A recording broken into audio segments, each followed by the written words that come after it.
Hello dear students, आज की इस वीडियो में हम डिस्कस करने जा रहे हैं एक्सपेक्टेशन वैल्यू ऑफ मोमेंटम।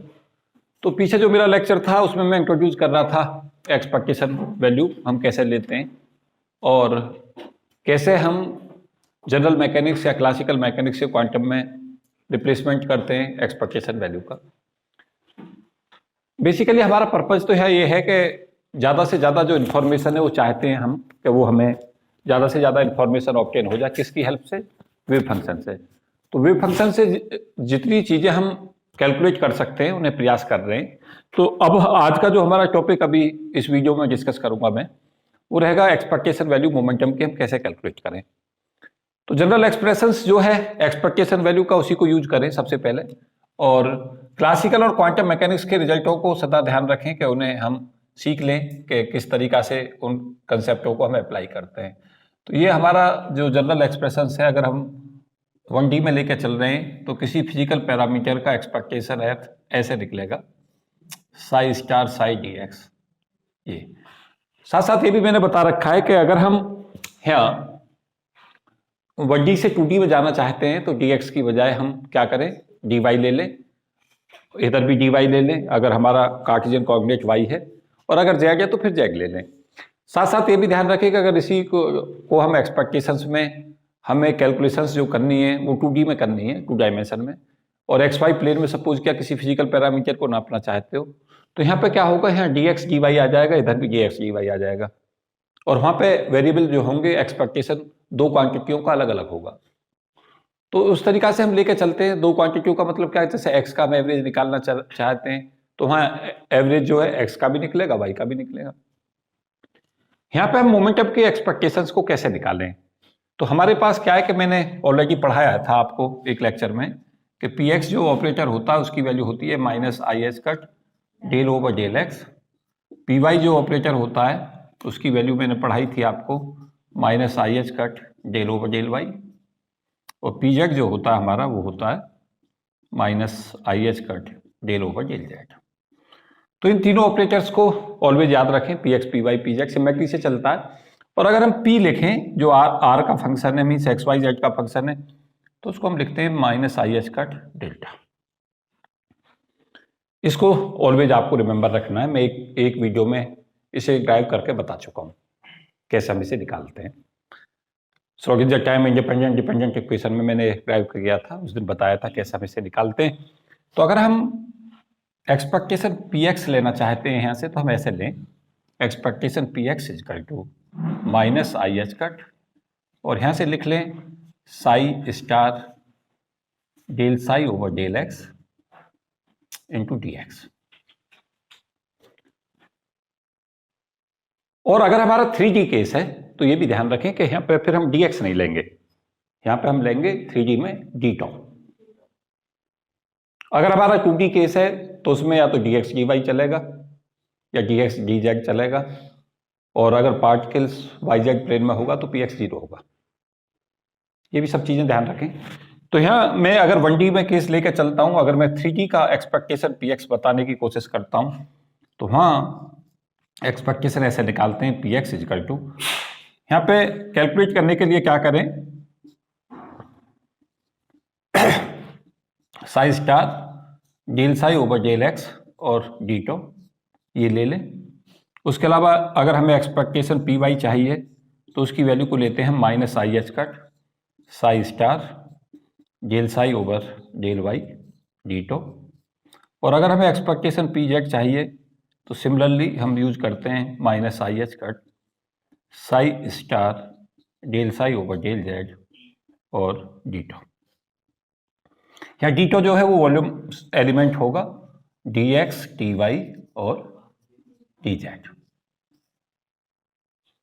ये कब है, जब हमने इस वाली टर्म को, क्योंकि अगर यहाँ पे हमारे पास ये टर्म भी साथ साथ चलेगी, वहाँ हमारा जो टर्म्स है, जो यहाँ एक्सप्रेशंस हमारा आएगा, उसमें इंपॉर्टेंट चीज ये भी होगी कि जो ये वैल्यू है ये वाली psi star psi d tau, ये वैल्यू 1 हो जाएगी अगर हम वेव फंक्शन कैसा यूज करें, normalised.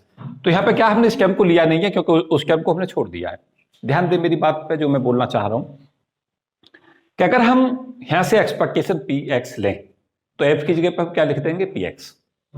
Sai star P X की जगह ऑपरेटर यूज कर दें, minus I H cut del over del x into psi और D X upon psi star psi D X. ये वैल्यू अगर हमारी 1 हो जाती है, अगर वेव फंक्शन हमारा क्या है, नॉर्मलाइज। अगर वेव फंक्शन हमारा अननॉर्मलाइज है तो एक्सपेक्टेशन के लिए ये यूज करेंगे, अननॉर्मलाइज के लिए अगर वेव फंक्शन कैसा है, नॉर्मलाइज नहीं है, और नॉर्मलाइज किया तो ये यूज करेंगे। तो ये हमारे लिए इंपॉर्टेंट हो जाता है, बहुत ही महत्वपूर्ण, कि जो हमारा एक्सपेक्टेशंस है वो हमारा दो तरीका से हम लेते हैं, एक जब वेव फंक्शन नॉर्मलाइज हो और एक जब वेव फंक्शन नॉर्मलाइज ना हो। सदा याद रखें, जिनके ऑपरेटर्स हमारे पास होते हैं उन ऑपरेटर्स, अगर हमें ऑपरेटर्स की वैल्यू पता है तो एक्सपेक्टेशंस में सदा उसका ऑपरेटर यूज करते हैं।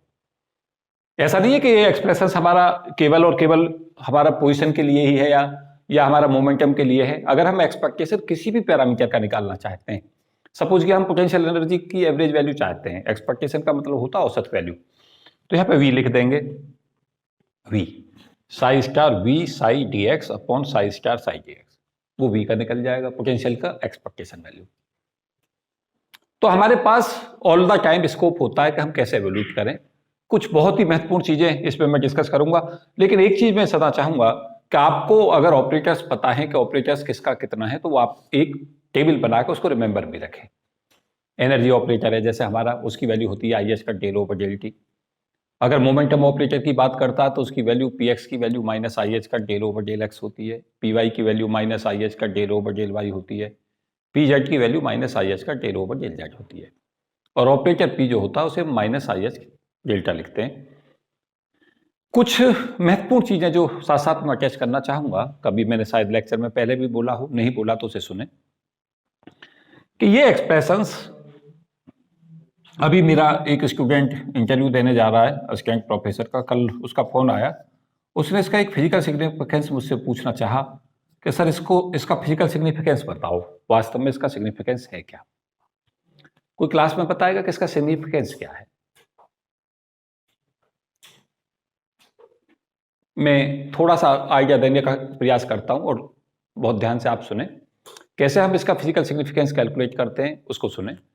इसका फिजिकल सिग्निफिकेंस हम ऐसे ले सकते हैं कि बेसिकली पी एक्स और एक्स आपस में इंडिपेंडेंट कोऑर्डिनेट नहीं है।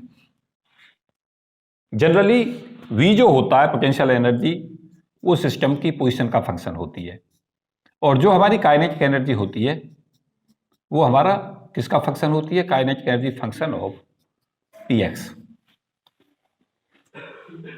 1D 2D और 3D के केसेज में अलग अलग चलता है। अगर 3D में है तो v फंक्शन होगा एक्स वाई जेड का, काइनेटिक एनर्जी फंक्शन होगी P X P Y P Z का। इस तरीका से हमारा चलेगा ये। अब यहां जैसे जैसे हमारा एक्स चेंज होगा, ऐसे ऐसे पी एक्स चेंज होगा, और इसका सबसे मेन सिग्निफिकेंस ये होगा कि एक्स हमारा कंटिन्यू वेरी करेगा, चेंज होगा, तो पी एक्स भी कंटिन्यू वेरी करेगा उसी के हिसाब से। और यहां से हमें यह भी पता चलेगा कि एक्स पे पोटेंशियल एनर्जी निर्भर करती है, मींस अगर हमारी पोटेंशियल एनर्जी बदलती है तो at the same time kinetic energy भी चेंज होगी। क्यों? एक्स चेंज हो रहा है, ये डेल एक्स में ग्रोथ हो रहा है, तो यहां से पोटेंशियल एनर्जी बदल रही है, लेकिन करस्पॉन्डिंग पी एक्स भी बदलेगा। क्यों? कि पी एक्स और X even though it seems to be they are independent but not at all, ऐसा नहीं है बिल्कुल भी। क्यों? पोटेंशियल एनर्जी फंक्शन एक्स का है, काइनेटिक एनर्जी पी एक्स का है। अगर हमारा सपोज किया पोटेंशियल एनर्जी एक्स के हिसाब से बढ़ती है, तो उसी इंस्टेंट पे अगर एक्स के हिसाब से पोटेंशियल एनर्जी बढ़ रही है तो मोमेंटम हमारा डिक्रीज होगा, जिससे काइनेटिक एनर्जी क्या हो जाए, कम हो जाए, और इसका वाइस वर्सा। तो बेसिकली क्या होता, मैथ में सदा क्या कोशिश करें सर्च करने की, सदा फिजिक्स ढूंढे हैं, इसका मतलब क्या है, इसका सिग्निफिकेंस क्या है। और क्योंकि ये कंटिन्यूअस है, डेल ओवर डेल एक्स, जब हम वेव फंक्शन का डेरिवेटिव लेते हैं तो यहां पे हमें पता चलेगा कि अगर हम यहां पे साई ऑपरेट करा दें इधर भी और इधर भी, तो जब आप ये कह रहे होते हैं कि साई एक्स के हिसाब से कंटिन्यूअस वेरी करता है, डेरिवेटिव कंटिन्यूअस होता है, तो उसका मतलब ये होता है कि उसका मोमेंटम कंटिन्यूअस होगा। ऐसा नहीं हो सकता पार्टिकल कुछ पॉइंटों पे मोमेंटम रख रहा फिर कहीं रख ही नहीं रहा, ऐसा नहीं होगा। पार्टिकल जब भी मोशन में होगा तो उसका मोमेंटम कंटिन्यूसली पोजीशन अगर उसकी चेंज होती है तो उसका मोमेंटम करस्पॉन्डिंग चेंज होगा। अगर ऐसा नहीं होता तो law of conservation of energy का वायलेशन होगा। इंपॉर्टेंट चीज यहां महत्वपूर्ण है। कई बार क्या होगा, V 0 होगा, तो वहां पता चला पोजीशन एनर्जी जो निर्भर ही नहीं कर रही है किस चीज के ऊपर, पोजीशन के हिसाब से चेंज ही नहीं हो रही जब 0 हो गया। तो वहां पे इसका आंसर यहां पे ना देखें।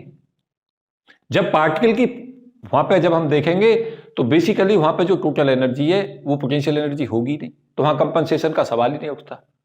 वहां तो एनर्जी फिर सीधी हो गई किसका फंक्शन, Px का, वहां x का है ही नहीं। तो बेसिकली क्या है कि आपके पास हर समय इस चीज का आइडिया होना चाहिए कि हर मैथमेटिक्स के पीछे क्या फिजिक्स छिपी हुई है। अब हम इसके एप्लीकेशंस पोर्शन पर चलते हैं और कुछ अच्छी चीजें सीखते हैं, कुछ महत्वपूर्ण चीजें कैसे हम एवोल्यूट करते हैं। हाँ सुन कुछ पूछ रहा है।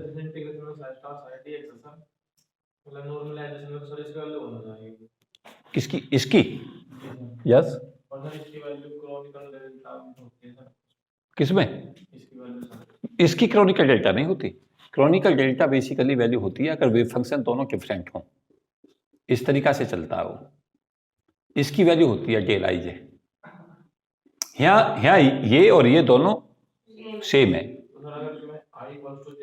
आई इक्वल टू जे करेंगे तो 1 हो जाएगा और यही पहुंच जाएंगे हम।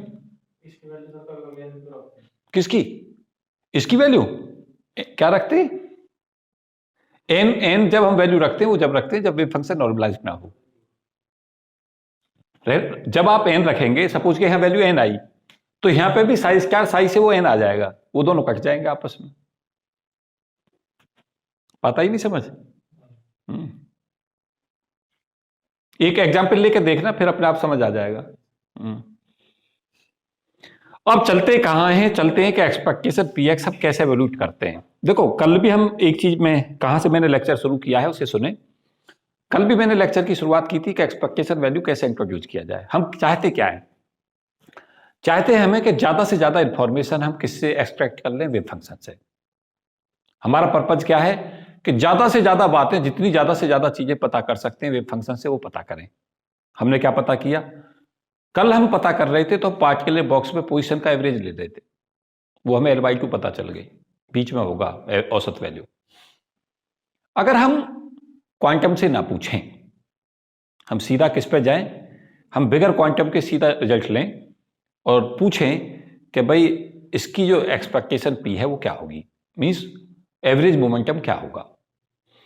तो आप पहले क्या करें, पहले क्लासिकल से पूछें इसका रिजल्ट और फिर क्वांटम पे जाएं। देखो मैं क्या चाहता हूं, मैं चाहता हूं क्लासिकल और क्वांटम को पैरेलल लेकर चला जाए, जिससे क्या पता हो कि ये सदा पता चलता रहे कि क्लासिकल की क्या लिमिट है और क्वांटम की क्या लिमिट है। क्वांटम कुछ बेहतर रिजल्ट तो देती है नो डाउट, लेकिन आपको कई बार ऐसा महसूस होगा कि क्लासिकल और क्वांटम मैकेनिकल रिजल्ट दोनों सेम आ रहे हैं। जैसे अगर आपने सोचा कि सर हम तो इसे सॉल्व नहीं करना चाहते और हम चाहते हैं कि हमें सीधा ही आंसर बता दो, तो मैं कहूंगा कि आपके लिए बहुत आसान रास्ता है। एनर्जी जो होती है पार्टिकल इन बॉक्स में, उसकी वैल्यू p²/2m + 0 होती है। आप कहोगे सर 0 क्यों कर दी, क्योंकि V 0 होता है। जब हम पार्टिकल इन बॉक्स की प्रॉब्लम लेके चलते हैं तो देखो ऐसे हमारा चल रहा होता है कि ये हमारा पार्टिकल x = 0 से x = L के बीच है। यहाँ V 0 है, यहाँ V इनफाइनाइट है और इधर V क्या है, 0 है। तो यहां पे हमें ये पता चलेगा कि जब पार्टिकल के ऊपर कोई भी कैसा फोर्स नहीं लग रहा, ना अट्रैक्शन का ना रिपल्सन का, तो V 0 हो गया। तो एनर्जी पार्टिकल की जो होगी वो होल काइनेटिक एनर्जी के इक्वल होगी। पोटेंशियल एनर्जी 0 होने से ये नहीं कह सकते कि एनर्जी 0 हो गई। पार्टिकल के पास कौन सी एनर्जी है, काइनेटिक एनर्जी, वो p²/2m हो गई। तो p² की वैल्यू जब यहां से हम लेकर चलेंगे तो p² की वैल्यू हमारी 2m ही हो जाएगी। कोई डाउट है? जब हम p की वैल्यू लेकर चलेंगे तो यहां p की दो वैल्यू आ जाएंगी, एक आ जाएगी +√2m और एक आ जाएगी, इसे p पॉजिटिव दिखा दो, और एक p माइनस का मतलब जब पार्टिकल यहां से टकरा कर वापस हुआ, वहां पे वैल्यू आ गई -√2m। अगर आप एवरेज निकाल के देखें कि भाई p एवरेज हमें चाहिए, तो आप कैसे करेंगे, पॉजिटिव मोमेंटम कब, जब पार्टिकल x बराबर 0 से l की तरफ गया था तब ये मोमेंटम होगा, और जब ये यहां से टकरा के वापस होगा तब मोमेंटम ये होगा। तो एवरेज कैसे लेंगे बच्चों? p plus p minus upon 2 equal to 0 नहीं आ गया? अब आप इस रिजल्ट को बहुत इजीली सॉल्व कर पाए। इसमें आपने कोई क्वांटम की मदद नहीं ली। आपने क्या कह दिया? केवल ये कह दिया कि पार्टिकल जो था वो x बराबर 0 से लेकर l की तरफ को मूव किया, उसका मोमेंटम पॉजिटिव था और उसका मोमेंटम एनर्जी का फंक्शन था और उसकी वैल्यू √2m थी।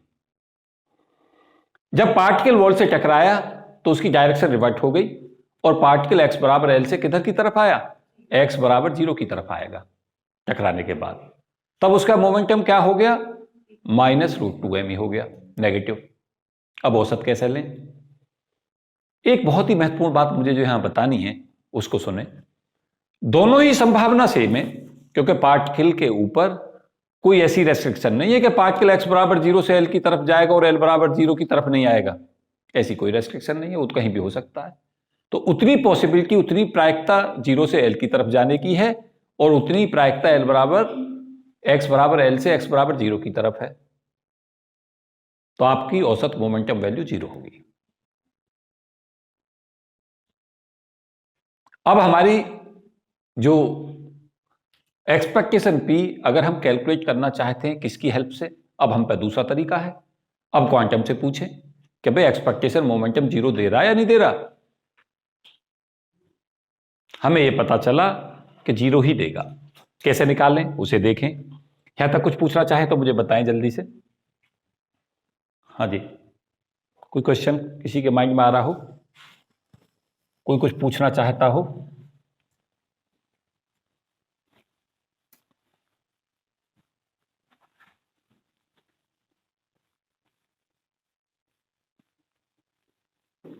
अब पूछते हैं क्वांटम मैकेनिक्स से क्या कि मोमेंटम की एक्सपेक्टेशन वैल्यू क्या हो।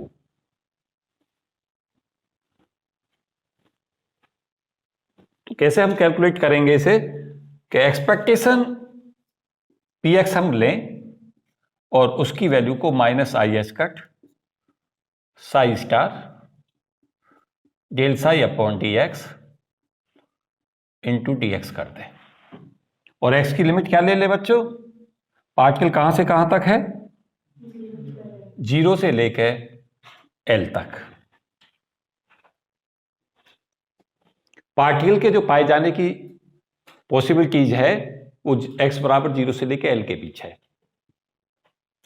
अब आप क्या करेंगे जब इसकी औसत वैल्यू कैलकुलेट करने जाएंगे? ये हमें एक्सपेक्टेशन का मतलब होता है कि जब हमारे बहुत सारे मेजरमेंट लिए जाते हैं, उन लार्ज मेजरमेंट के लिए औसत वैल्यू क्या हो, ये इसका सब सिंपलेस्ट मतलब है।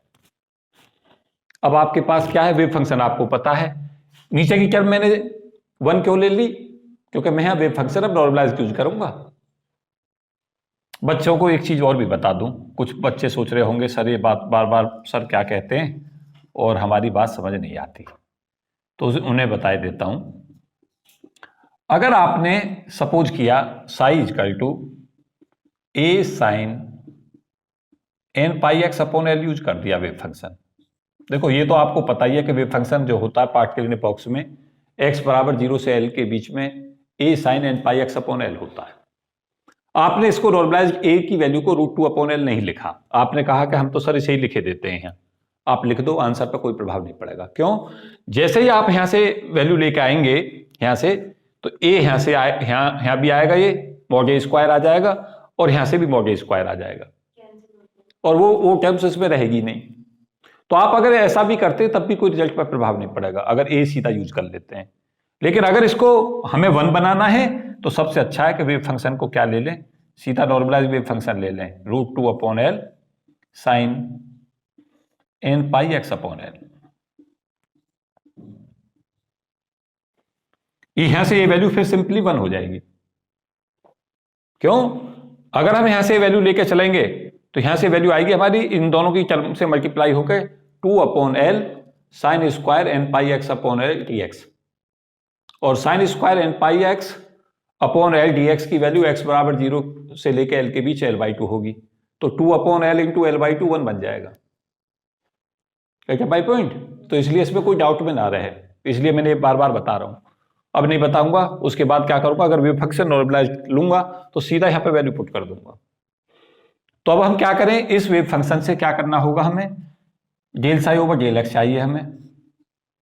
क्या होगा बच्चों, √2/L n pi upon L और cos n pi x upon L।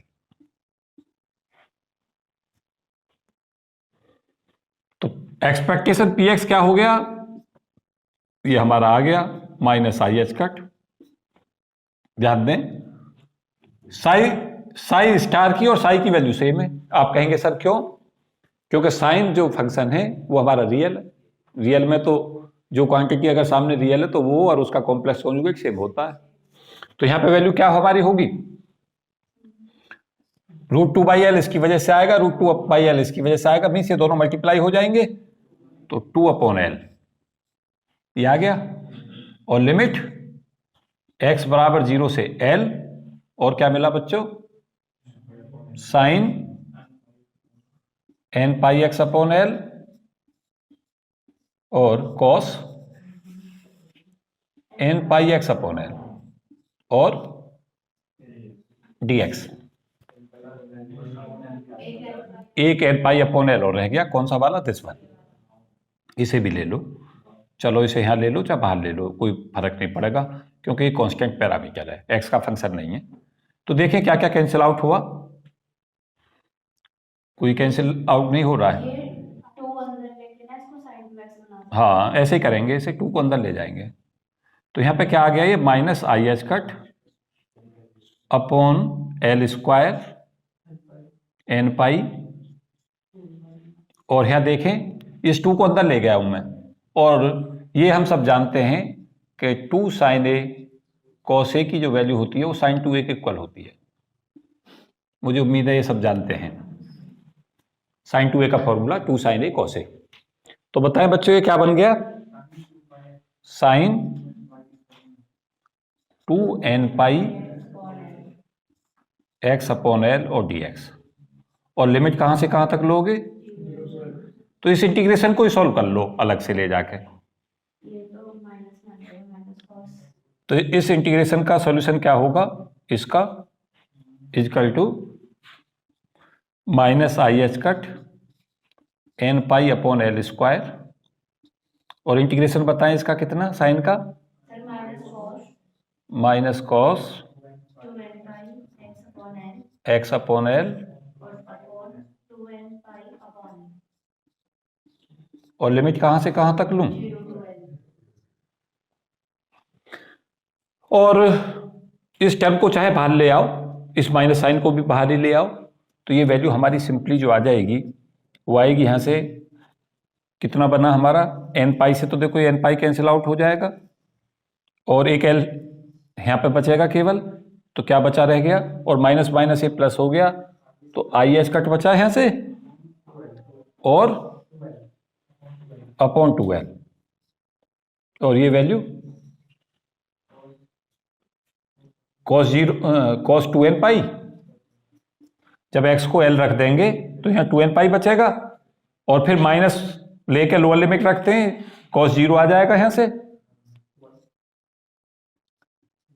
ये भी 1 और ये भी 1, इक्वल टू कितना, 0।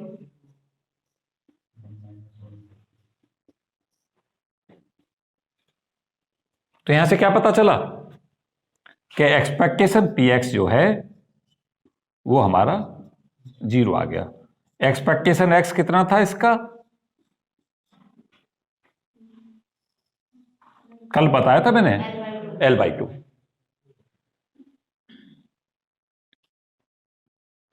अब इसमें मैं यहां मुझे रिजल्ट देने में समय लगा, इसने समय लिया है, और क्लासिकल मैकेनिक्स ने यही रिजल्ट बहुत जल्दी से दिया था, बहुत जल्दी से। अब हमारे लिए आगे की चीजें क्या हैं, आगे इंपॉर्टेंट ये होता है कि हम ऑपरेटर मेथड से चाहते हैं इसका मोमेंटम वैल्यू कैलकुलेट करना। एक मेथड में दूसरा डिस्कस करता हूं आपके साथ। मुझे उम्मीद है कि उसको भी आप समझने का प्रयास करेंगे, जानेंगे कि वहां से हम वैल्यू कैसे लेते हैं। तो चाहे एक और इसमें जो महत्वपूर्ण चीज मुझे यहां बतानी है आप लोगों को, उसे भी सुने कि हमारे पास 4 रिजल्ट बहुत महत्वपूर्ण है। क्या क्या महत्वपूर्ण है? एक रिजल्ट बहुत महत्वपूर्ण है इसका कि पार्टिकल की औसत वैल्यू जो होती है एक्सपेक्टेशन एक्स, वो L/2 होती है। एक महत्वपूर्ण रिजल्ट है एक्स स्क्वायर का expectation value L² / 3 minus L² / 2n² π² होता है। एक महत्वपूर्ण रिजल्ट है कि एक्सपेक्टेशन Px की वैल्यू 0 होती है। और अब एक महत्वपूर्ण रिजल्ट मैं लेने वाला हूं, Px² की एक्सपेक्टेशन वैल्यू क्या होती है। ये 4 रिजल्ट्स हैं जहां से क्वेश्चंस की संभावना सदा बनी रहती है। आप आईएएस मेंस लिखते हैं, आप पीसीएस मेंस लिखते हैं, कॉम्पिटिटिव दुनिया में जाते हैं, तो कई बार क्वेश्चंस पूछता है कि क्वांटम मैकेनिकली शो कीजिए कि पार्टिकल का जो औसत मोमेंटम होता है पार्टिकल इन बॉक्स में वो 0 होता है। और कई बार फिर उसमें ये पूछता है कि क्वांटम और क्लासिकल रिजल्ट का कंपेरिजन कीजिए, दोनों रिजल्ट कोइंसाइड करते हैं।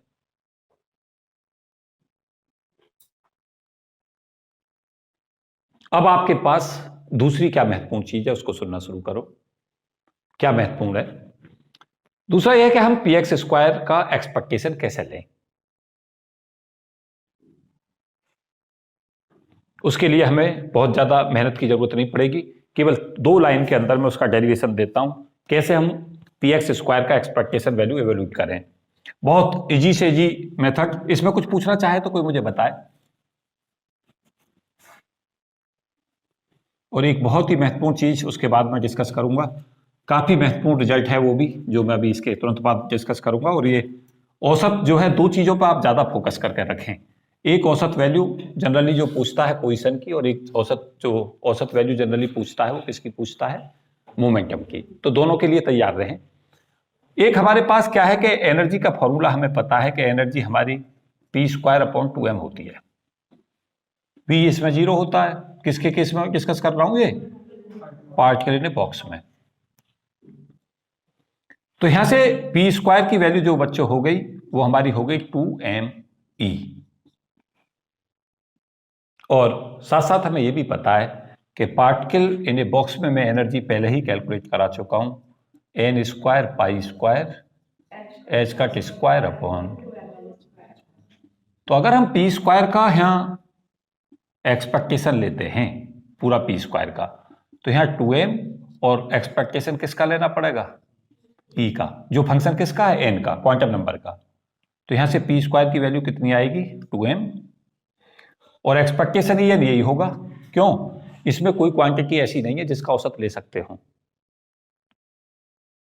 औसत नहीं ले सकते। क्यों? ये n है, ये क्वांटम नंबर है, l फिक्स है, m फिक्स है, जो भी पार्टिकल का मास है।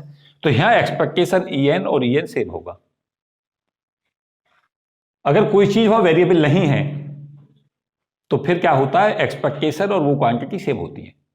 तो यहां पे वैल्यू कितनी रख दूं, n² π² h² / 2ml²।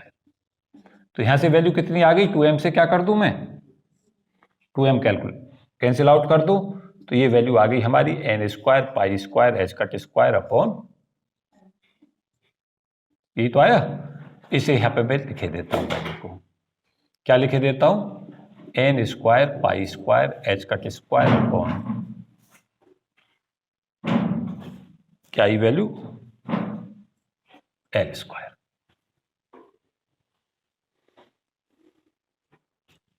ये चारों क्वेश्चंस कॉम्पिटिटिव दुनिया के महत्वपूर्ण एक्सप्रेशन से चारों, कहीं से भी क्वेश्चंस इन पर कभी भी पूछा जा सकता है। ये चारों कॉन्क्लूडेड रिजल्ट्स हैं जिन पर मेरा डिस्कशन चल रहा है।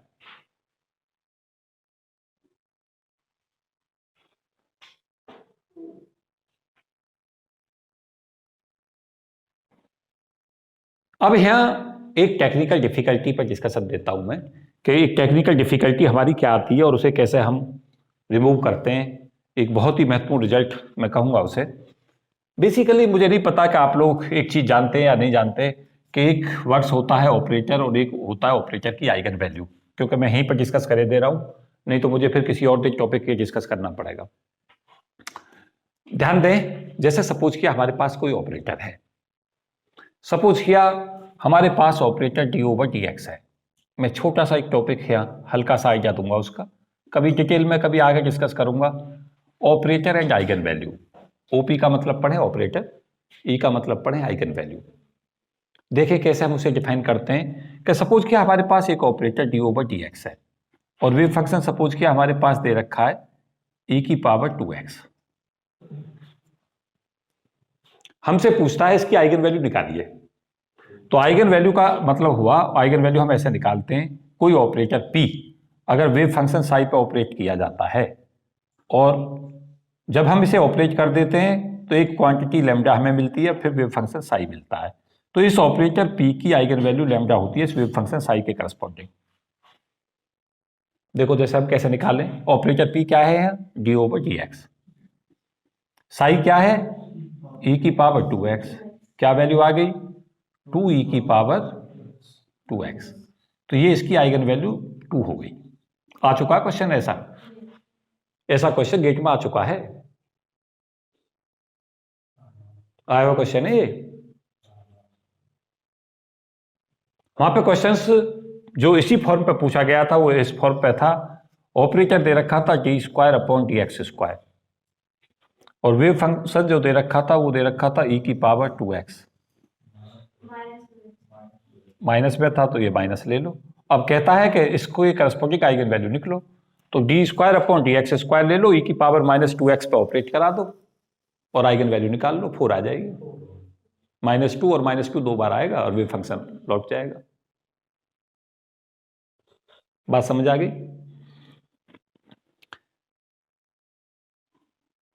यहां से इस कंसेप्ट को सदा ध्यान रखना। क्या कई बार आइगन वैल्यू पूछता है, ऑपरेटर देता, वेव फंक्शन देता, तो इस छोटा सा कंसेप्ट लेकिन सारगर्भित कंसेप्ट है। एक बहुत ही महत्वपूर्ण बात मुझे यहां डिस्कस करनी है जिसके लिए मैं तुम्हें रोकना चाहूंगा। आया हो क्वेश्चन है, इस पैटर्न से क्वेश्चन आते रहेंगे। देखो यहां पे तुम्हारे सामने 5 रिजल्ट लिखे हुए हैं, 4 रिजल्ट तो ऊपर लिखे हुए हैं और मैंने वो इसलिए लिखे छोड़ दिए हैं कि ये तुम्हारे दिमाग में बार बार जाएं, बोर्ड पे से बार बार रिफ्लेक्ट हों और आपकी माइंड में, ब्रेन में क्या हो जाए, वो सेट हो जाए। बेसिकली जो ऑफलाइन क्लास है उसका सबसे बड़ा फायदा ये होता है कि बोर्ड को आप कंसिस्टेंट अगर देखते हैं तो बोर्ड पे बहुत सारी चीजें ऐसी होती हैं कि जिन्हें आप लगातार देखते हैं और वो आपके दिमाग में छा जाती हैं, पड़ी रहती हैं, लॉन्ग समय तक पड़ी रहती हैं। तो क्या होता है, उसका एक निश्चित तौर से सर्टेन एडवांटेज बना रहता है ब्रेन के ऊपर। इवन दो ऑफलाइन काफी आजकल कम चल पाई कोरोना के कारण, लेकिन बच्चों ने उसमें सफर भी किया है, क्योंकि ऑनलाइन मोड चाहे कितना भी अच्छा हो लेकिन ऑफलाइन का रिप्लेसमेंट कभी नहीं होगा, कभी नहीं होगा। क्यों? जो फेस के रिफ्लेक्शन टीचर के सामने होते हैं उससे टीचर को भी ये पता रहता है कि ये कंसेप्ट बच्चे समझ पा रहे हैं या नहीं समझ पा रहे। नहीं समझ पा रहे तो दोबारा से बता देगा उस कंसेप्ट को, क्योंकि वो भी लगातार साइकोलॉजिकल जज करने का प्रयास करता रहता है। बच्चे की जो अटेंशन है वो ज़्यादा हाई रहती है, क्योंकि वो उसे पता कि टीचर की तुम कांस्टेंट वॉच में हो। क्योंकि टीचर जब पढ़ा रहा होता है तो सबके चेहरों की तरफ भी उसका ध्यान बना रहता है, और ख़ास तौर से जैसे बच्चा वहाँ से क्या होता है, गायब होता है, मीन्स फिजिकली तो वहाँ बैठा है लेकिन मेंटली कहीं और सोच रहा, तो टीचर को पता चल जाता है। एक सुनने की स्थिति में होता है, उसकी आंख मुंह सब चलने बंद हो जाते हैं, है ना, तो उसे तुरंत पता चल जाता है कभी किसी और दूसरी दुनिया में चला गया है। एनीवे, एक बहुत ही महत्वपूर्ण बात मुझे बतानी है, उसको सुनो। क्या किसी भी ऑपरेटर को जब हम वेव फंक्शन पे ऑपरेट करते हैं, क्या हम आइगन वैल्यू सदा निकाल सकते हैं? That is my question. जैसे हमारे पास एक ऑपरेटर है, जैसे हम px है, px का मतलब मोमेंटम ऑपरेटर, उसे हमने साई पे ऑपरेट कर दिया, तो ये आना चाहिए हमारा लैम्डा साई। सवाल केवल इतना सा है मेरा, बहुत छोटा सा क्वेश्चन और बहुत सारगर्भित क्वेश्चन मैं पूछ रहा हूं। क्या है क्वेश्चन? कि अगर हम किसी ऑपरेटर को वेव फंक्शन पर ऑपरेट करते हैं तो क्या वो वेव फंक्शन सदा लौट के आता है वापस? मेरा जवाब होगा नहीं आता। जैसे हमारे पास पार्टिकल इन ए बॉक्स का केस था, तो वेव पी एक्स की वैल्यू है माइनस आई एच का टेल ओवर डेल एक्स, और साई को ऑपरेट करोगे, पी एक्स की वैल्यू रख दी मैंने है ऑपरेटर की, तो इसकी वैल्यू हमारी आएगी माइनस आई एच कट और डेल ओवर डेल एक्स, और साई की वैल्यू बच्चों कितनी है? अब तो तुम्हें याद हो गया होगा।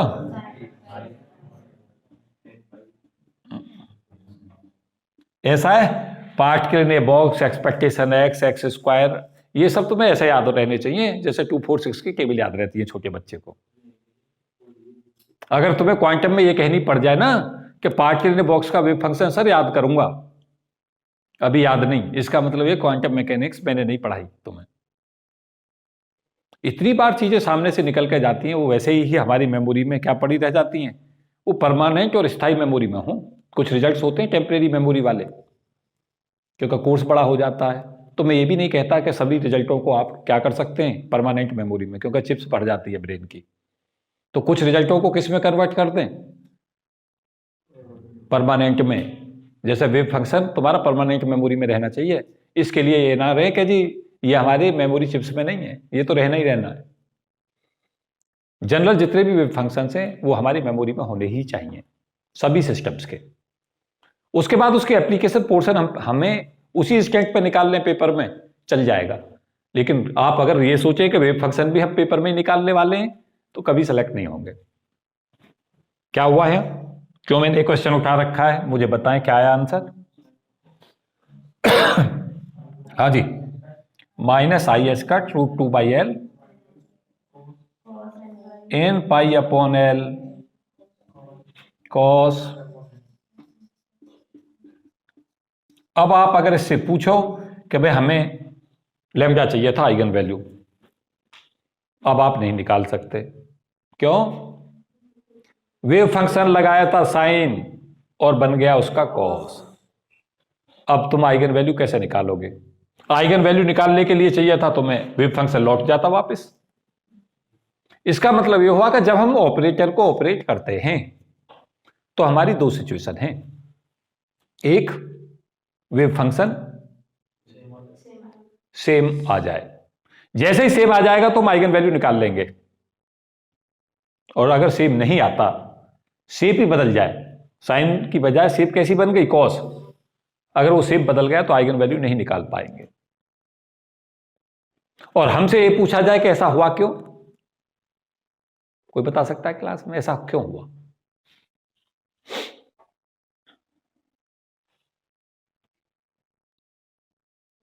काश तुम बता दो, और इस प्रॉब्लम को हम कैसे सॉल्व करें, कोई बता सकता है क्लास में? आई होप सो कोई नहीं बताएगा।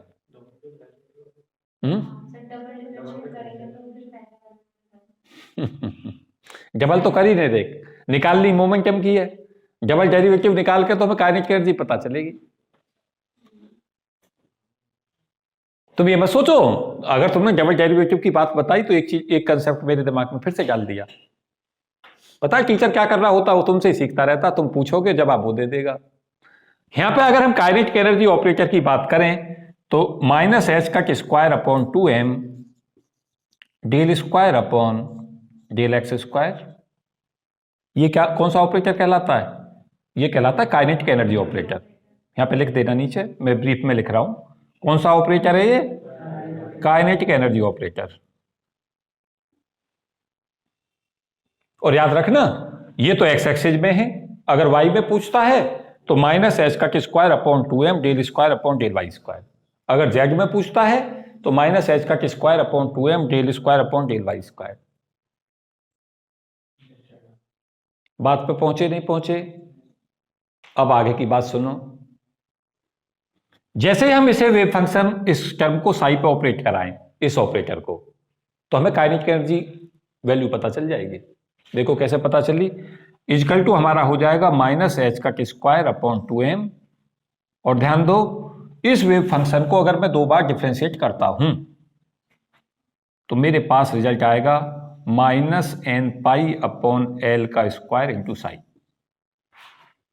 करके देखो, साई को, साई है हमारा कितना, √2 upon L sine N pi X upon L, इसको दो बार डिफ्रेंशिएट नहीं कर सकते, क्या आएगा, del square upon del X square. Sine का पहला डिफरेंशिएशन कॉस आएगा, कॉस का फिर माइनस साइन आएगा, ऐसे ही तो आएगा 2 बार डिफरेंशिएशन में। और एन पाई अपॉन एल 2 बार आएगा, तो यहां पे क्या आ जाएगा, ये एन पाई अपॉन एल का स्क्वायर और एक माइनस साइन भी।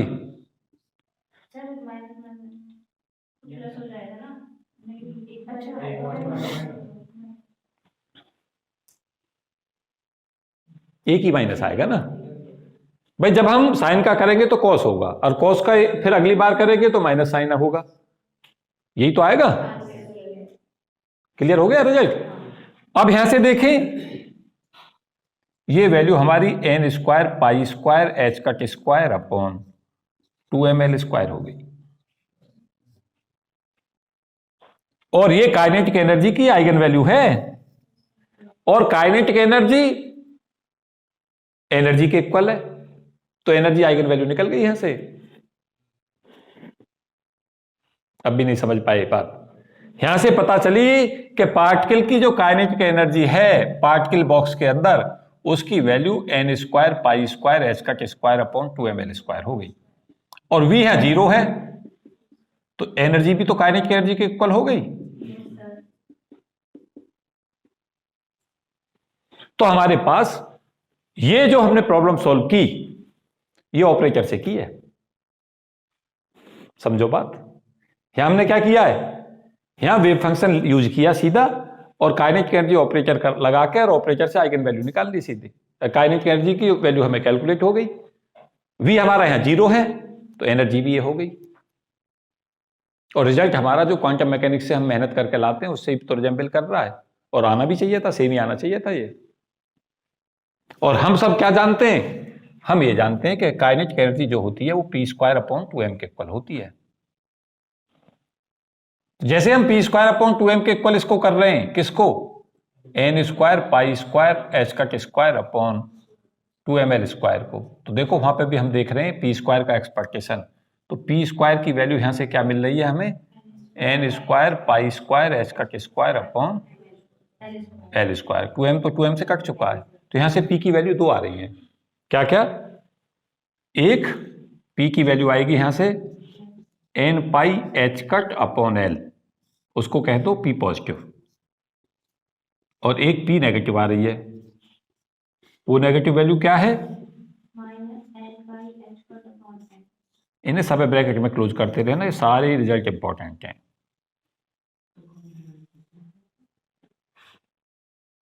क्या किया, पहले काइनेटिक एनर्जी ऑपरेटर की वैल्यू निकाल ली, और काइनेटिक एनर्जी की जो वैल्यू है वो ई के इक्वल आई, और उस काइनेटिक एनर्जी को किसके बराबर कर दिया, पी स्क्वायर अपॉन 2m के।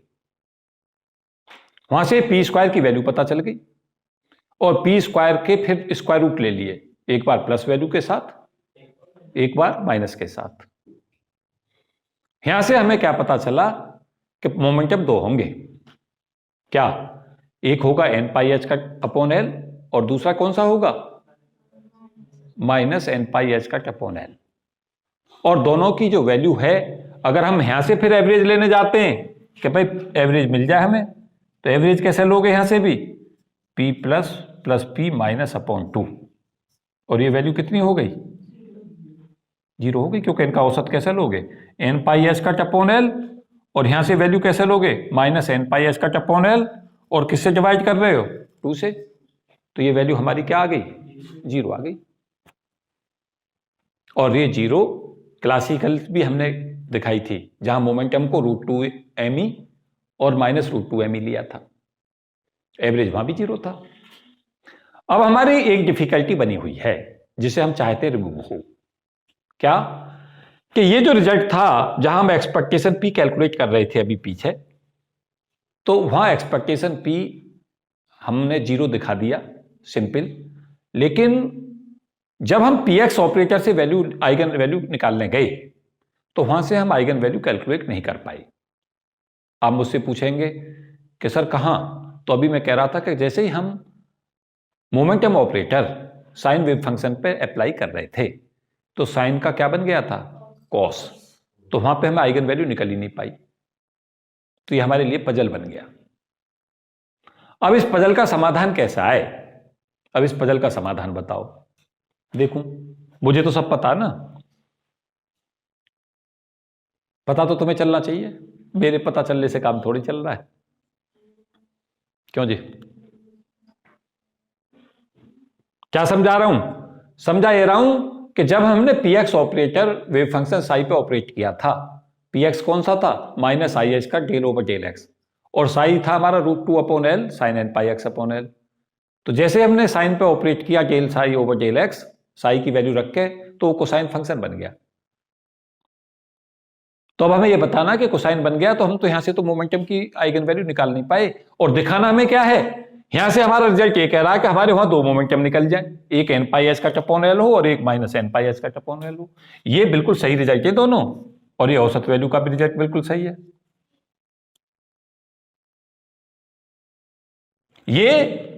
ये क्लासिकल मैकेनिक्स में जाओगे तो क्लासिकल मैकेनिक्स के, ये तो क्वांटम मैकेनिकल रिजल्ट है। एक बात सदा याद रखना, कभी भी जीवन में कंफ्यूज मत होना एक चीज पे। आपको नहीं पता चल रहा कि ये क्लासिकल है या क्वांटम रिजल्ट है, तो कैसे आप पता करें? अगर रिजल्ट में क्वांटम नंबर एन आ जाए, समझो क्वांटम मैकेनिकल रिजल्ट है। अगर रिजल्ट में एच कट आ जाए, एच आ जाए, तो क्वांटम मैकेनिकल रिजल्ट है। और कुछ रिजल्ट ऐसे होते हैं वो क्लासिकल में भी चलते हैं और क्वांटम में भी, जैसे E बराबर p²/2 है काइनेटिक एनर्जी, वो क्लासिकल में भी है और वो क्वांटम मैकेनिकल में भी है। बात को समझ रहे हैं? जहां भी आप एच कट देखेंगे, समझो क्वांटम शुरू हो गई है। जहां भी क्वांटम नंबर एन देखेंगे वहां क्वांटम शुरू हो गई है, क्योंकि रिजल्ट बच्चे ये नहीं पहचान पाते कि क्वांटम और क्लासिकल कैसे तय करें, क्योंकि क्वांटम नंबर की जो एग्जिस्टेंस है वो क्वांटम मैकेनिक्स के अंदर है, क्लासिकल में नहीं। बात पे पहुंचे या नहीं पहुंचे?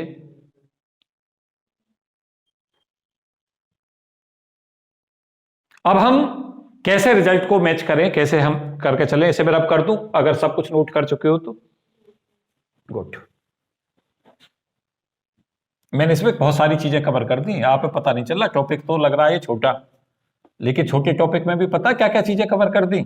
काइनेटिक एनर्जी ऑपरेटर से कैसे आइगन वैल्यू निकालते हैं, एक टॉपिक ये दे दिया, एक इसमें ऑपरेटर और आइगन वैल्यू भी डिस्कस कर दी, और एक्सपेक्टेशन तो चल ही रहा लगातार।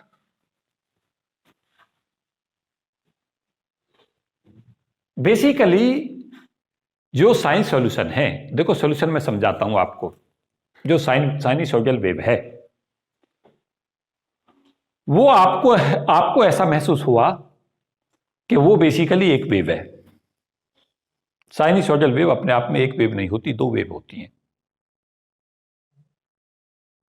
देखें कैसे, कि अगर मैं सॉल्यूशन को ए की वैल्यू को ना लूं और सॉल्यूशन को मैं यहां से शुरू करूं कि इसका सॉल्यूशन ए साइन के एक्स था, वो अलग बात है कि मुझे क्या क्या पता है, मुझे पता है कि ए की वैल्यू यहां कितनी है, और ये भी मुझे पता है कि के की वैल्यू यहां कितनी है। अब ये नहीं कह सकते कि ये कैसे पता है, ये सब मैं बता चुका हूं ऑलरेडी। मैं वहीं ले जाता हूं तुम्हें जहां ये प्रॉब्लम सॉल्व होगी। अब आपने ए साइन के एक्स ले लिया वेव फंक्शन, आप पूछना चाहते हैं कि ये हमारे पास मोमेंटम आइगन वैल्यू क्यों नहीं दे रहा। ये इसलिए नहीं दे रहा कि ये बेसिकली आपने एक वेव फंक्शन मान लिया, जबकि एक वेव फंक्शन था नहीं, ये दो वेव फंक्शन है। देखें कैसे थे ये दो वेव फंक्शन, कि अगर मैं साइन के एक्स को लिखता हूं और यूलर थ्योरम यहां यूज करता हूं, तो इसे मैं लिखूंगा e की पावर आई के एक्स माइनस e की पावर माइनस आई के एक्स अपॉन 2i। कुछ देर के लिए मैं बच्चों a अपॉन 2i को तो माने लेता हूं c, और कुछ देर के लिए माने लेता हूं माइनस a अपॉन 2i को माने लेता हूं d। क्यों? आप कहोगे सर ऐसा आप क्यों कर रहे हैं, क्योंकि इस कांस्टेंट ही तो है, a भी कांस्टेंट है, i भी कांस्टेंट है, 2 कांस्टेंट है, तो इसको c से रिप्लेस कर दिया। यहां माइनस a अपॉन 2i में जो हमारे पास ये माइनस है, केवल और केवल दोनों रिजल्टों में यही अंतर है कि यहाँ प्लस का ये माइनस का, तो c बराबर माइनस डी के इक्वल होगा, ये भी मुझे पता है। ये इक्वेशंस मेरी जो रिप्रेजेंट हो गई उन्हें मैं लिखूंगा c e की पावर आई के एक्स प्लस d e की पावर माइनस आई के एक्स। यही तो आया। ये एक ऐसी वेव है, प्लेन प्रोग्रेसिव वेव, जो पॉजिटिव एक्स दिशा में मूव कर रही है। मीन्स जब पार्टिकल x बराबर 0 से x बराबर l के बीच है, तो पार्टिकल जब हमारा इधर से इधर की तरफ चलेगा तो उसके साथ वेव फंक्शन ये अटैच होगा। जब ये टकराने के बाद वापस चलेगा तो ये होगा। अब हम इन दोनों के साथ कहते हैं कि अब इसके करस्पॉन्डिंग मोमेंटम अलग निकालें, इसके करस्पॉन्डिंग अलग निकालें। निकाल हम एक साथ इसलिए नहीं पाए क्योंकि हमने उसको एक मान रखा था, जबकि मोमेंटम है दो होंगे। कब? एक इसके साथ और एक इसके साथ। और दोनों कैसे होंगे? इसके साथ पॉजिटिव मोमेंटम होगा तो इसके साथ। अब इनसे पूछते हैं कि भाई हमें वही रिजल्ट चाहिए जो यहां से हमें मिल रहे थे। देखें कैसे निकालते हैं। तो यहां पे इस वेव फंक्शन को साई इंसिडेंट कहते हैं। इंसिडेंट का मतलब जो इधर से इधर गया है, या इसे साई पॉजिटिव कहते हैं। प्लस साई जो रिफ्लेक्ट होकर आया है पार्टिकल, या उसे नेगेटिव कहते हैं। मीन्स नेगेटिव दिशा में मूव कर रहा है जब। कोई दिक्कत तो नहीं हो रही? अब इस वेव फंक्शन को ऑपरेट करा दें किस पे?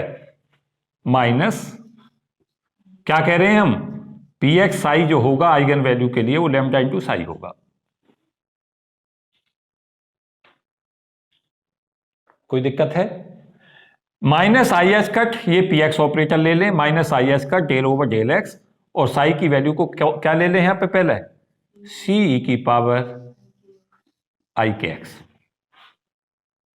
यहां से देखें वैल्यू क्या आ गई। यहां से हमें वैल्यू ऑब्टेन हो जाएगी बच्चों, माइनस आई एच कट, और आई के यहां से आएगा और साई। ये नहीं आएगा क्या? क्या किया मैंने? इस डेल ओवर डेल एक्स को इस पर ऑपरेट करा दिया, सी तो बाहर आ जाएगा, और ई की पावर आई के एक्स का डिफरेंशिएशन क्या हो जाएगा? आई के, और यही फंक्शन ऐसा लौटेगा सी की पावर आई के एक्स, उसकी जगह साई रख दें। रख दिया। यहां से देखें ये वैल्यू क्या बन गई? एच क्रॉस के साई। यही तो आया। ये इसको मैं क्या कह रहा हूं? पी एक्स को कह रहा हूं मैं पी पॉजिटिव। तो पी पॉजिटिव आइगन वैल्यू कितनी हो गई हमारी? एच क्रॉस के। ये आइगन वैल्यू हो गई इस ऑपरेटर की। और के मेरा कितना है? N pi upon L. ये मैं दिखा चुका हूं, मैंने लिख भी रखा है। क्या रिजल्ट आया? इसे मैं ये भी लिख सकता हूं, N pi H cut upon L, एक ही बात है ये।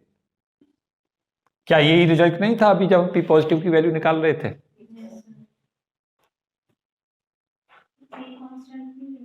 सी कांस्टेंट तो उसमें चला गया ना वेव फंक्शन साई के साथ। कांस्टेंट किस लिए चला गया? वो वेव फंक्शन में चला गया वो पूरा। अब नेगेटिव के लिए चलो करके देखो, सॉल्व करो जल्दी से। ये हमारा पॉजिटिव के लिए वाले के लिए आ गया। अब दोबारा से जाओ, अब क्या कौन सा ऑपरेट कराओ? ये वाला। और इसको दिखाओ कि minus I H cut del over del x, और आपके कौन सा ऑपरेट करा रहे हो? डी की पावर माइनस आई के एक्स। देखें माइनस आई एच कट तो ये आ गया हमारा, और माइनस आई के यहां से ये आ गया पूरा। क्या बन गया? माइनस एच कट क्रॉस के और साई। यही तो आया। तो पी माइनस हो गया, नेगेटिव मोमेंटम है। इसकी वैल्यू कितनी हो गई? और के की वैल्यू रख दो। तो यहां से रिजल्ट नहीं आ गए। तो इस पजल को कैसे तोड़ा गया कि साइन के एक्स से हमें मोमेंटम सीधा इसलिए नहीं मिल पाया कि साइन के एक्स हमने एक मान लिया वेव फंक्शन, बल्कि क्या था वो दो था, दो वेवों का सुपरपोजिशन था। तो क्या करें, उन दो वेवों को अलग अलग सेपरेट कर लिया। कब? वेव कब अटैच हुई वेव फंक्शन के साथ? जब पार्टिकल x बराबर 0 से l की तरफ गया, तब उसका मोमेंटम पॉजिटिव था। तब वैल्यू कैसी रखेगा? ये रखेगा n पाई एच कट अपॉन l। और जब पार्टिकल यहां से रिफ्लेक्ट बैक होकर आया, तब उसका मोमेंटम नेगेटिव होगा। अब अगर हम एवरेज फिर से जाए, इससे निकाल लें, तो फिर से वैल्यू क्या आ जाएगी? एवरेज में 0 आ जाएगी। तो पी एवरेज हमें यहां से कैलकुलेट हो जाएगा। P average equal to P plus plus P minus upon 2 equal to 0।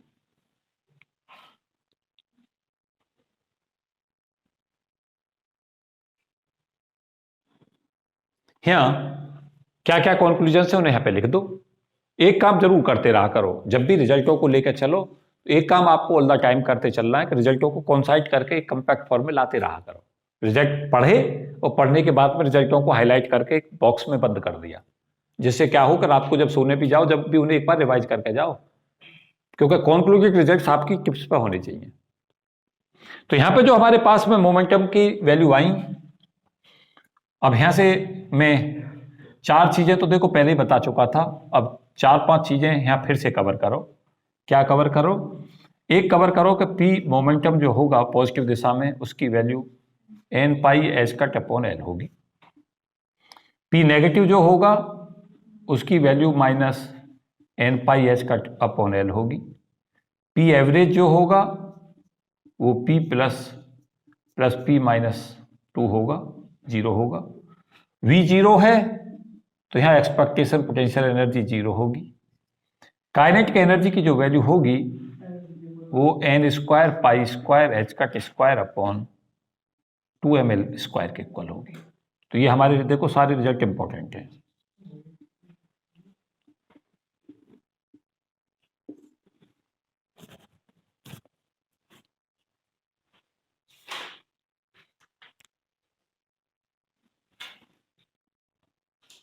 जब बुक लिखो तो सब इन सब चीजों को सबको कवर करना। तुम्हारे जो नोट्स बन के आएंगे इन पर तुम बुक छाप लो चाहे तो, पर मेरा नाम जरूर डाल देना। हालांकि फिर हाथ भी ना आने के हो। मैं कहूंगा मेरे सारे नोट्स छाप रखे हैं बुक में। कुछ थोड़ी बहुत अपनी भी मेहनत कर ली होती क्या जी, पर कोई बात नहीं, तो छाप लेना, तुम्हें छूट रहेगी छापने की, पर मेरा नाम जरूर डाल देना। फर्स्ट पे ना रखो तो सेकंड पे ही रख दी।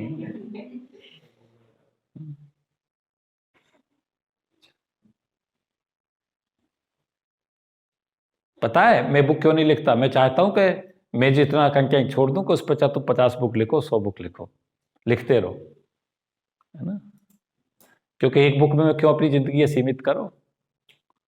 पढ़ाते में कंसेप्टों को डेवलप करते रहो, देते रहो। वही पता चला जब कितने सारे ऑथर बैठे होंगे छापने को, उनमें से देख देख के छाप देंगे। क्यों जी? बेसिकली क्या है कि फिजिक्स का एलोब्रेशंस आपके लिए महत्वपूर्ण इसलिए होता है कि जब भी आप रिजल्टों के ऊपर जाओ तो एक एक रिजल्ट पे वैल्यू देते रहो। देखो अब यहां पे बचा क्या आपके लिए? आप ये मत सोचो कि स्कोप खत्म हो गया, स्कोप सदा बना रहेगा। अब आपके लिए इंपॉर्टेंट क्या होगा कि अनसर्टेनिटी कैलकुलेट करने जाओ, अनसर्टेनिटी इन मोमेंटम कैसे निकालें। क्योंकि आपके लिए क्वेश्चंस क्या इंपॉर्टेंट होगा? ऑलवेज होगा अनसर्टेनिटी इन पोजीशन कैसे निकालते हैं, अनसर्टेनिटी इन मोमेंटम कैसे निकालते हैं, उस टॉपिक को उठाओ। और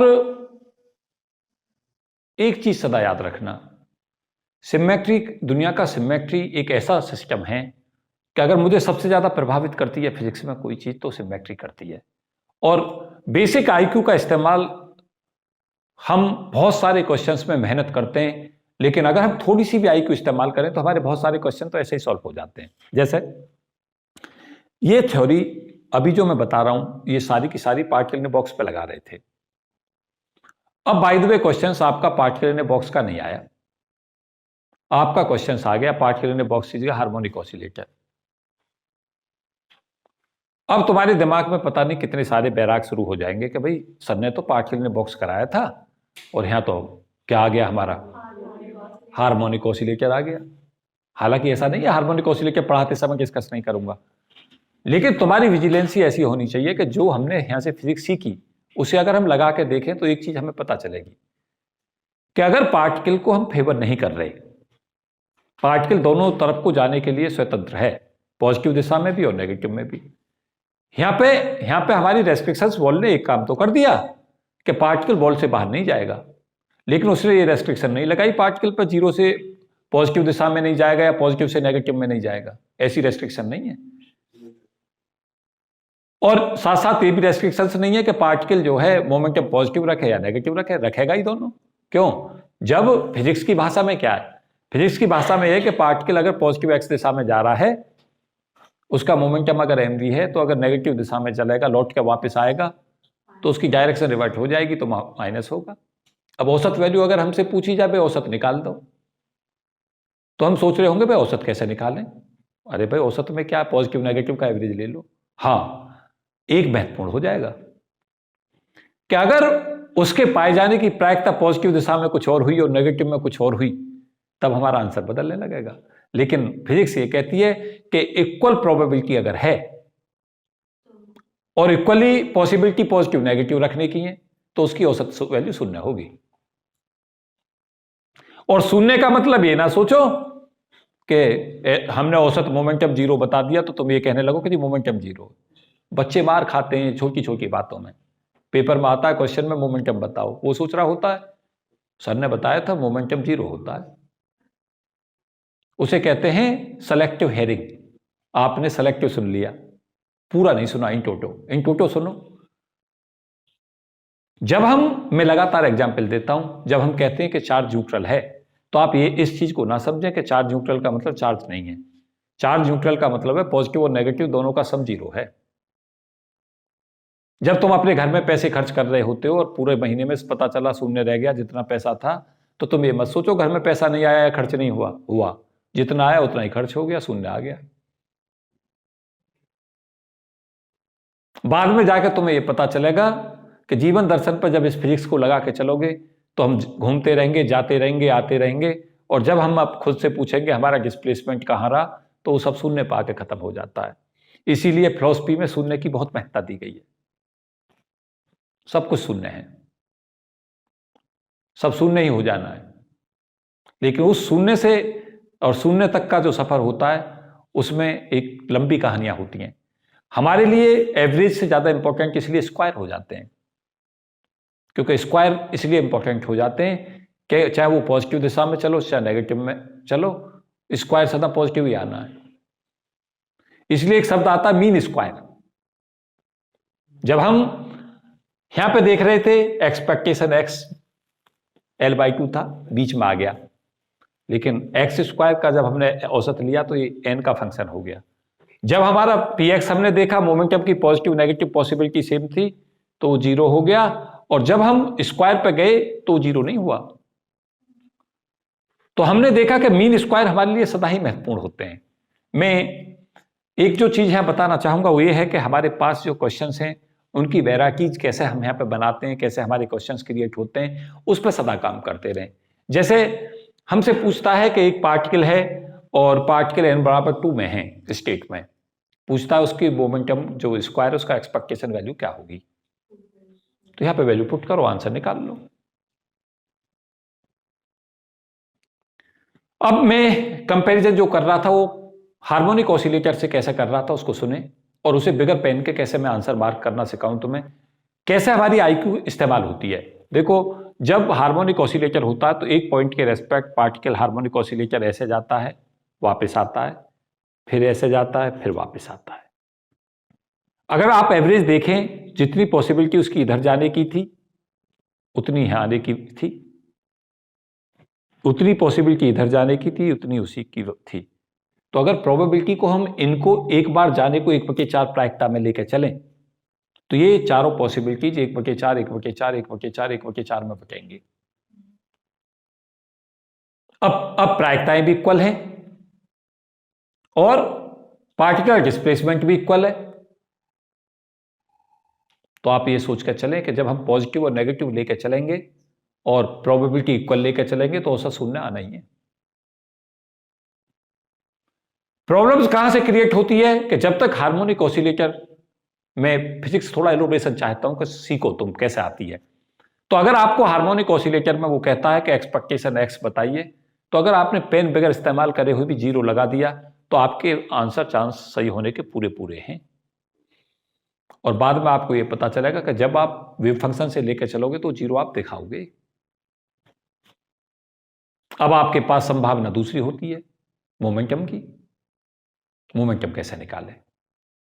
तो मोमेंटम निकालने का सबसे अच्छा तरीका होता है कि मोमेंटम पे भी वही फिजिक्स लगा दें कि जब पार्टिकल इधर गया था तो उसका मोमेंटम पॉजिटिव चल रहा था, हालांकि वो अलग बात है कि जब वो इक्विलिब्रियम पे था, जब उसका मोमेंटम मैक्सिमम था, लेकिन धीरे धीरे घटा, इधर की तरफ घटा, अब फिर वापस हुआ, फिर इधर गया, फिर वापस आया।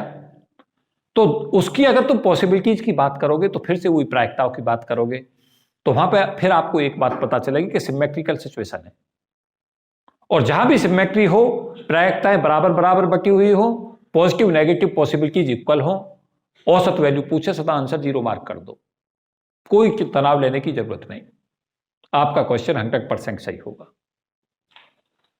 लेकिन अगर कंस्ट्रेंट लगा दी, कह दिया पार्टिकल x बराबर 0 से l के बीच था, अब ये कंस्ट्रेंट खुद ही ये कह रही है कि 0 से l का जब तुम औसत वैल्यू ले रहे होगे, तुमने कहा सर ने तो एक बात कह दी थी, सेलेक्टिव लिसनिंग इसे कहते हैं, सर ने कहा था 0 लगा देना, अब वहां 0 आंसर लग गया।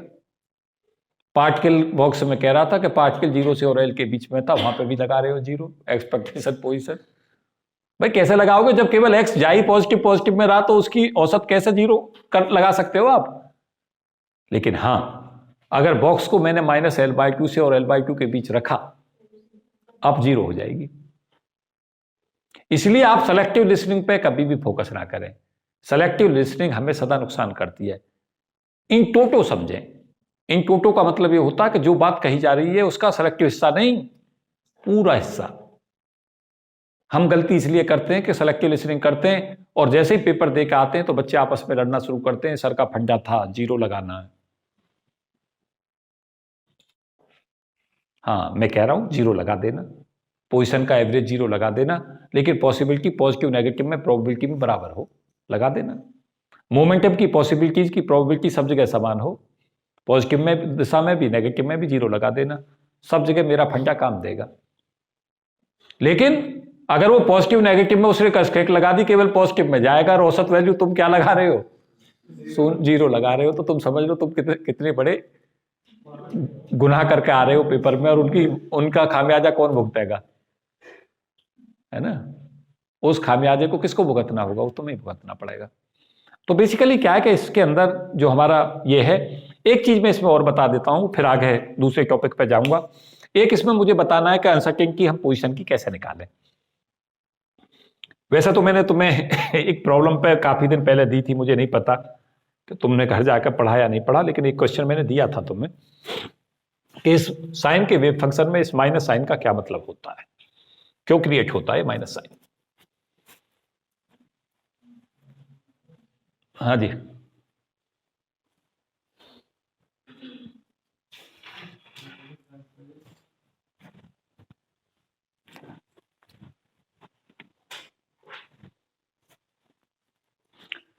तो हमें चाहिए अनसर्टेनिटी इन मोमेंटम, और इसका भी पहले स्क्वायर ले। तो कैसे लेंगे इसका? एक्स सफिक्स में मान के ही चलना, क्योंकि एक्स डायमेंशन में केवल हम मोशन मान रहे हैं। तो यहां पे हम कैसे लेंगे बच्चों इसे? पी स्क्वायर का एक्सपेक्टेशन माइनस एक्सपेक्टेशन पी इसका पूरे का स्क्वायर। पहले पी का एक्सपेक्टेशन ले और फिर उसका स्क्वायर कर दे।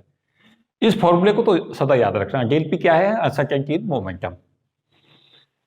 ये वैल्यू बच्चों क्या है? ये वैल्यू तुम निकाल चुके, कितनी है?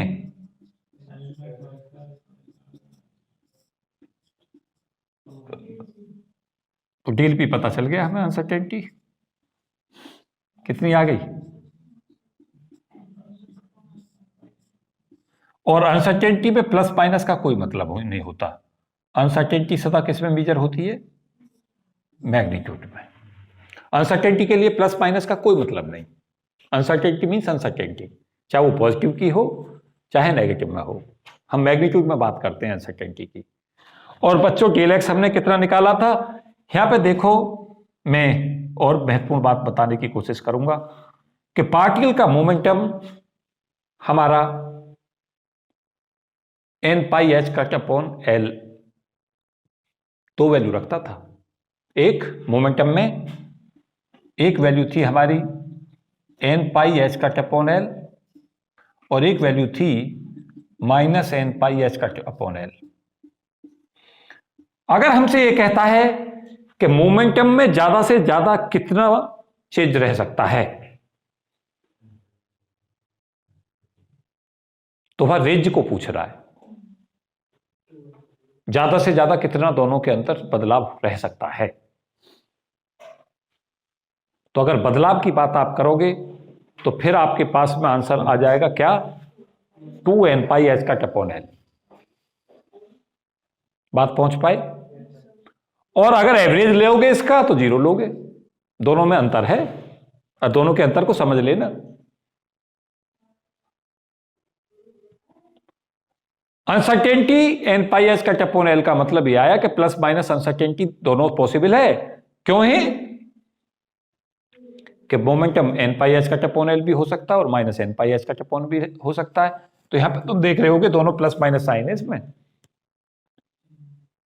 लेकिन जब हम अनसर्टेनिटी की बात कर रहे होते हैं तो मैग्नीट्यूड हमारे लिए इसलिए इंपॉर्टेंट हो जाता है कि वहां जो हमारे पास मैग्नीट्यूड इसलिए इंपॉर्टेंट हो जाता है कि चाहे वो पॉजिटिव हो चाहे नेगेटिव हो, अनसर्टेनिटी तो अनसर्टेनिटी है।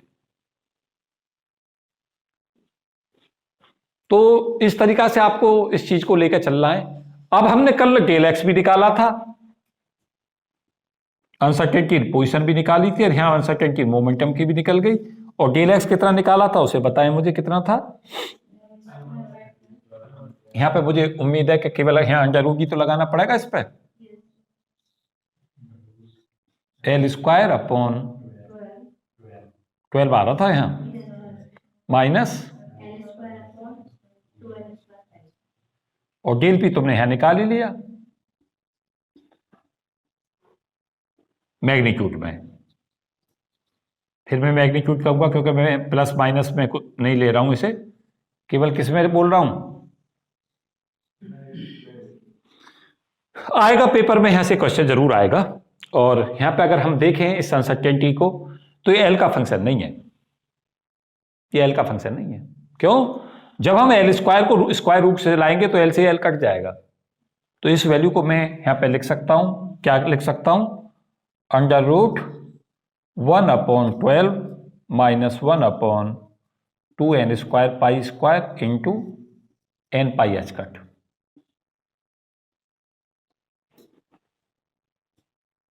पता चला मैंने क्या किया? इस एल स्क्वायर को यहां से बाहर ले आया और वो एल बन गया और एल को एल से डिवाइड कर दिया।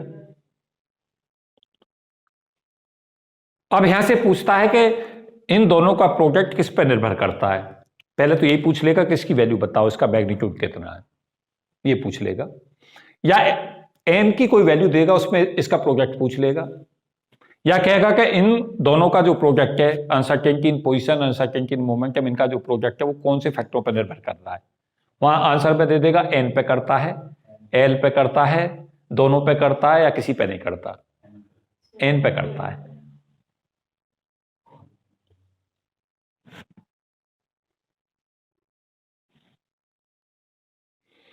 न्यूमेरिकल क्वेश्चंस इस पर सदा पूछे जाने की संभावना रहती है।